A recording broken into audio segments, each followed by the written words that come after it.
दार्शनिक, वैज्ञानिक, व्यावहारिक धरातल पर सनातन सिद्धांत के सामने विश्व का कोई सिद्धांत टिक ही नहीं सकता।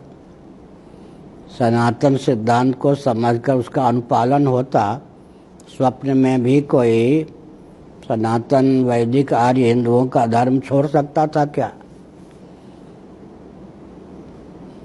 शासन तंत्र की अदूरदर्शिता के कारण यह सब बवाल होता है।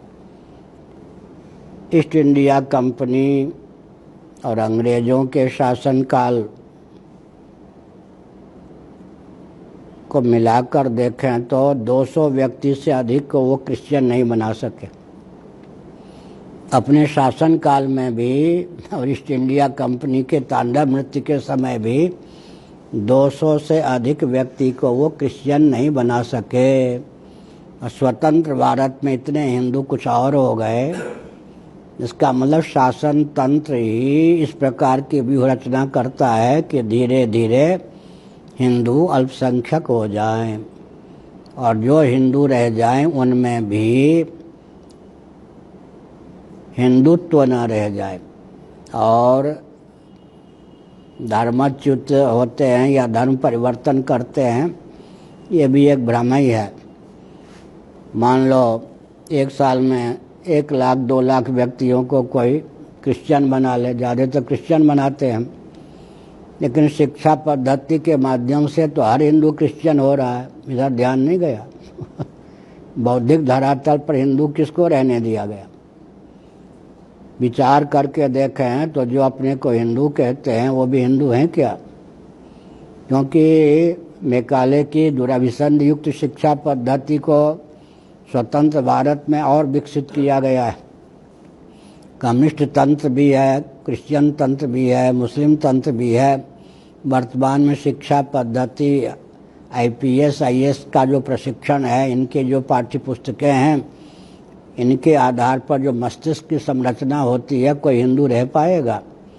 पूर्व जन्म की उपासना के प्रभाव से कोई 2 करोड़ व्यक्ति में एक भी हिंदू विचारधारा की दृष्टि से रह जाए तो संभव है कि हिंदू है। इसलिए केवल घोषणापूर्वक हिंदू क्रिश्चियन हो गया, इसी का नाम नहीं। दूसरी बात है कि तालिबान के शासनकाल में 1-2 मुसलमान सज्जनों को क्रिश्चियन बनाने का प्रयास किया तो तालिबान ने क्या दंड दिया? वहाँ जाकर क्रिश्चियनों की दाल क्यों नहीं बनती? गलती है। भारत नेपाल में क्यों गलती है? शासन तंत्र की दुर्बलता के कारण। क्योंकि सनातन धर्म में तो आर्थिक विपन्नता है ही नहीं। आर्थिक विपन्नता और सनातन संस्कृति संभव ही नहीं। और धर्मच्युत करने के पीछे जो षड्यंत्र है, मैं एक उदाहरण देता हूँ। टेरेसा का नाम आपने सुना होगा, टेरेसा देवी। उनके शासनकाल माने प्रभाव काल में नरसिंह राव जी प्रधानमंत्री थे। जो व्यक्ति हिंदू से क्रिश्चियन बना लिए गए थे उनका नाम रखा गया था दलित क्रिश्चियन। एडजेक्टिव या विशेषण दलित और फिर क्रिश्चियन। जंतर मंतर जो दिल्ली है वहाँ पर उनको प्रेरित किया टेरेसा जी ने अनशन करने के लिए, और अपने हाथ से एक पत्र लिखा नरसिंह राव प्रधानमंत्री को कि इन दलितों को आरक्षण मिलना चाहिए। उस समय मैंने टिप्पणी की कि धन और मान हिंदू रहते तुम्हें सुलभ नहीं हो सकता। इस आधार पर क्रिश्चियन बनाए गए हिंदू। क्रिश्चियन बना देने के बाद में दलित शब्द क्या हुआ? एडजेक्टिव विशेषण। उसने सिद्ध किया कि उनको सम्मान नहीं मिला। आरक्षण की मांग ने सिद्ध कर दिया कि उनको संपत्ति भी नहीं मिली। क्या इसमें स्पष्ट ही है ना कि हिंदुओं को अल्पसंख्यक बनाकर क्रिश्चियन राष्ट्र बनाने का भयंकर षड्यंत्र है। ध्यान गया या नहीं? दलित क्रिश्चियन का अर्थ क्या होता है? दलित शब्द सिद्ध करता है कि उनको आपने सम्मान नहीं दिया, और आरक्षण की मांग सिद्ध करती है कि उनको संपत्ति भी नहीं दी। दूसरी बात है, संगमा लोकसभा के अध्यक्ष भी रह चुके। ये तो क्रिश्चियन अपने को कहते थे, फिर क्यों सोनिया जी से अलग हो गए थे। इसका अर्थ क्या है? इसका अर्थ है कि प्रबुद्ध क्रिश्चियन भी इनके लिए घातक है। क्या प्रबुद्ध क्रिश्चियन को सह सकते हैं क्या? जॉन जोसेफ का नाम आपने नहीं सुना होगा, जीवित होगा, काल्डी का है, भगवान शंकराचार्य की जन्मभूमि का, मेरे पास 2 बार आ चुका है। वाजपेयी जी के शासनकाल में अल्पसंख्यक आयोग का बहुत बड़ा पदाधिकारी था, वो यहाँ वृंदावन में आया। हमने कहा 2 घंटे समय देंगे हम तब जब मेरी एक आज्ञा का पालन करो, उसके बाद हम देंगे, लेकिन मैं तुमसे बात नहीं करूँगा, गजपत जी बात करेंगे, मैं सुनता रहूँगा, बीच में कहीं जरूरत पड़ेगी तो मुँह खोलूँगा, पहले मुझसे बात नहीं कर सकते तुम। वृंदावन में बताया, बहुत साल पहले वाजपेयी जी प्रधानमंत्री थे। मैंने कहा छद्म वेश धारण करना, सामान्य क्रिश्चियन के रूप में मत जाना, उड़ीसा के जंगलों में घूमना और देखना कि क्रिश्चियन तंत्र जो हिंदुओं को क्रिश्चियन बना रहे हैं उसमें मानवता की कोई गंध है क्या, अंश है क्या?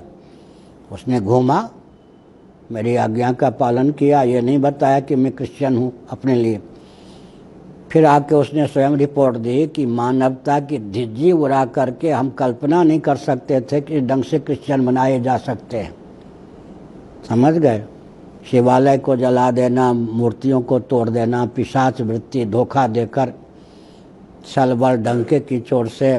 उसके बाद हमने यहाँ गजपत जी बात करते रहे, हम सुनते रहे, बीच बीच में कहीं बोलते रहे। 2 घंटे तो अकेले वो था, लेकिन बहुत धैर्यपूर्वक बिना क्रोधित हुए सब बात सुनता रहा। गजपत जी उठ के चल दिए, तब उसने खड़े होकर मुझसे क्या कहा मालूम है? बहुत विचित्र बात है, इतिहास है ये। एक हिंदुओं की संस्था, ऐसे उसके प्रधान सरसंचालक की ओर संकेत किया उस समय, वो कुछ क्रिश्चियनों के विरोध में बोलते थे। अब आप शंकराचार्य जी सुन लेना, कभी वो हमारे विरोध में नहीं बोलेंगे। समझ गए? फिर कहा उसने दूसरा वाक्य, शंकराचार्य जी हमको दुश्मन मत मानिए, आपको पता है कि आपका दुश्मन कौन है। हमने कहा हम बचपन के बाबा हैं, पूर्व जन्म में भी सन्यासी रहे, संकेत किया। हम किसी को दुश्मन नहीं मानते हैं, सबके प्रति हमारा स्नेह अपनत्व है। वो संकेत करना चाहता था कि क्रिश्चियन नहीं, मुस्लिम तंत्र आपका दुश्मन है। मैंने मुस्कुरा दिया, फिर कहा आप जानते हैं लेकिन बोलते नहीं। फिर आगे क्या कहा मालूम है? बोला नहीं वो, माने रिवाल्वर से आप मानेंगे या नोटों के बंडल से? बोल के नहीं, ऐसा। तो हमने कहा दोनों आजमा के देख लो, किसी के बस में हम नहीं होंगे। समझ गए? तो बहुत बड़ा भयंकर षड्यंत्र है ना। अब अगर कोई, आपने जैसे कहा, घोषणापूर्वक कोई क्रिश्चियन हो गया तो वहाँ जा कर के वो देखेगा कि उसको तो क्या हुआ, न दरिद्रता उसकी मिट्टी, न स्नेह सम्मान उसको मिला। और एक बहुत ऊंची बात, जब देश का विभाजन हुआ, जिसको पाकिस्तान कहते हैं, वहाँ जो दलित लोग आजकल कहते हैं, मायावती के शब्दों में, गांधी जी के शब्दों में हरिजन, वो जो पाकिस्तान आ जाए, वहाँ जो थे वो मुसलमान बन कर के रह सकते थे बहुत मौज से। वो पाकिस्तान छोड़ के भारत में हरिजन या दलित होकर रहने के लिए क्यों आए? ये तो नया, कोई पुराना इतिहास थोड़े है क्या? इसका उत्तर क्या है? मान सिंह जैसे क्षत्रिय हो गए थे क्या? कुछ और। लेकिन जिनको कहा जाता है आजकल दलित, वो धर्म परिवर्तन नहीं किए। ऊंचे से ऊंचे व्यक्ति धर्म परिवर्तित हो गए, वो धर्म परिवर्तन नहीं किया। अच्छा, कोई आर्थिक दृष्टि से विपन्न बनाया ब्राह्मण क्षत्रिय वैश्यों ने आपको, ये अंग्रेजों के द्वारा दूषित इतिहास है। शास्त्र के आधार पर 2 मिनट भी अब षड्यंत्र टिक सकता है क्या? ब्राह्मण जूता बना सकते, क्षत्रिय वैश्य चप्पल? कपड़े बुन सकते हैं। सारा कुटीर उद्योग, लघु उद्योग किनको दिया गया? जिनको आज दलित कहा जाता है, हरिजन कहा जाता है, सारे कुटीर उद्योग, लघु उद्योग उनके हाथ में, अर्थ का स्रोत तो उनके हाथ में था। वैसे को तो कृषि, गौरक्ष, वाणिज्य। वाणिज्य का अर्थ है उत्पादित वस्तु जो उत्पादन करते हैं कुटीर उद्योग, लघु उद्योग के माध्यम से उचित मुनाफा देकर, लाभ देकर आप बेचो, आप लो, उचित लाभ लेकर के बेचो। वाणिज्य, कृषि, गौरक्ष, पशुपालन और खेती तक वैश्य को रखा। बाकी सारे कुटीर उद्योग, लघु उद्योग जो था किनको दिया? नापित का काम कौन करते थे? जुलाहे का काम कौन करते थे? मोची का काम कौन करते थे?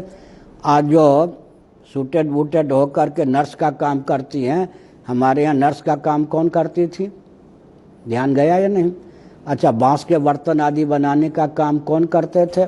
लोहे का काम कौन करते थे? इसका मतलब सारे धन का सारा स्रोत जिनको दे दिया गया, श्रमजीवी ही नहीं थे वो, सेवा का प्रकल्प ही नहीं, कुटीर उद्योग, लघु उद्योग सारा जिनको दिया गया, वो आर्थिक ढंग से कैसे विपन्न हो सकते थे? इसलिए ये दूषित किया हुआ इतिहास के चपेट में आकर के लोग कुछ और बन जाते हैं। लेकिन वहाँ जा कर के उन लोगों की नीयत है कि हिंदू अल्पसंख्यक हो जाएं। अल्पसंख्यक दो ढंग से होते हैं, बहुसंख्यक होने पर भी विचारधारा की दृष्टि से अल्पसंख्यक तो है ही क्या, घोषणापूर्वक जनसंख्या भी वो बढ़ा रहे हैं। तो ये सब विदेशी षड्यंत्र है। बिना मुख्यमंत्री, प्रधानमंत्री, जब हमको एक प्रधानमंत्री की बात नहीं कहते, प्रधानमंत्री, मुख्यमंत्री, कमिश्नर, कलेक्टर, एसपी, डीजी, इन सब की सहभागिता के कारण हिंदुओं में क्या कमी है कि क्रिश्चियन बन जाए?